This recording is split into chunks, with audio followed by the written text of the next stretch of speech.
ચાલો મિત્રો, સૌપ્રથમ આપણે પ્લે સ્ટોરમાં જઈ અને પીડીએસ પ્લસ બાળકોના કેવાયસી સ્કૂલ યુઝરમાંથી કરવા માટે પીડીએસ પ્લસ ગુજરાત એવી એપ્લિકેશન, આ ગુજરાતના નકશાવાળી એપ્લિકેશન ઇન્સ્ટોલ કરવાની છે.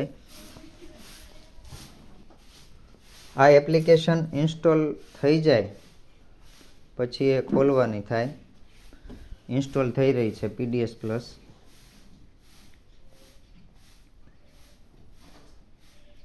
બાળકોના રેશન કાર્ડમાં કેવાયસી કરવા માટેની એપ્લિકેશન આપણે લઈ રહ્યા છીએ. એમને ઓપન કરીશું. એપ્લિકેશન ઓપન થાય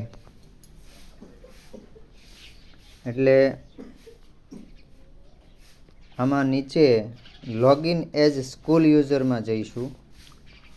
એમાં સ્કૂલનો આઈડી, એમાં સ્કૂલના ડાયસ કોડ નાખવાનો છે. આચાર્યશ્રીનો મોબાઈલ નંબર એડ કરવાનો થશે અને જનરેટ ઓટીપી આપતા આચાર્યના મોબાઈલ ઉપર ઓટીપી જશે, જે વેરીફાઈ થશે.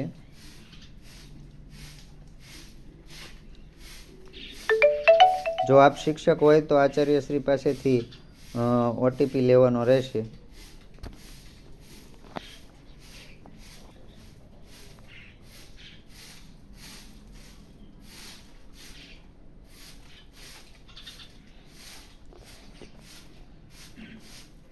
ઇનવેલિડ ઓટીપી બતાવે છે. ફરીથી આપણે ઓટીપી જોઈ લઈએ. 129467.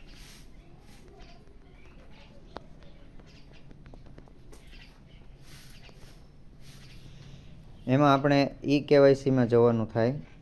While using application. આ એક ડાઉનલોડ આધાર ફેસ આરડી એપ્લિકેશન આપણે ઇન્સ્ટોલ કરવાની રહેશે, જે મારામાં પહેલેથી ઇન્સ્ટોલ છે.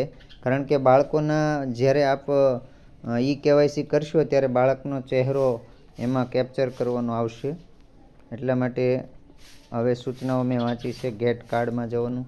અહીં બાળકના વાલીનો જે રેશન કાર્ડ છે એ નંબર દાખલ કરવાનો રહેશે. કોઈ પણ નંબર દાખલ કરો.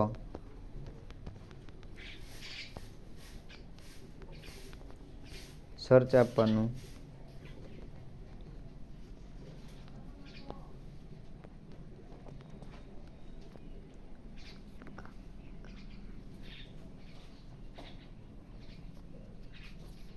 એક બાળકનો રેશન કાર્ડ લઈ લઈએ.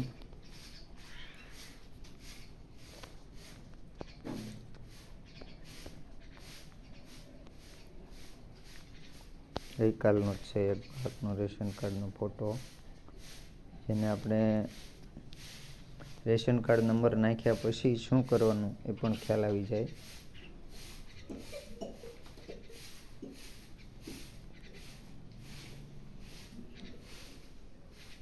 રેશન કાર્ડ નંબર ખુલે છે.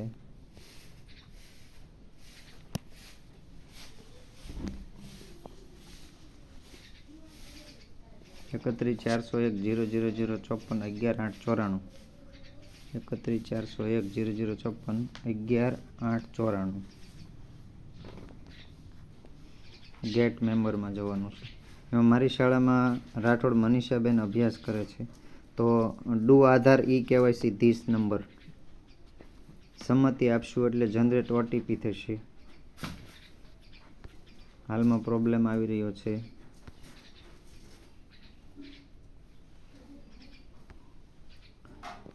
આમાં ઓટીપી આપવાથી વાલીના મોબાઈલમાં ઓટીપી જશે ને એ ઓટીપી નાખ્યા પછી બાળકનો ચહેરો કેપ્ચર કરવાનો રહેશે અને ત્યારબાદ આવી રીતની સ્ક્રીન આવશે, જે હું આપને બતાવું છું. ગઈકાલે જે કેવાયસી કરેલું છે એ બાળકનું સ્ક્રીન હું આપને બતાવી રહ્યો છું. આવી રીતનું આવી જશે અને પછી નીચે આપણે એમને સેન્ડ ડિટેલ ફોર એપ્રુવલમાં આપવાનું રહેશે.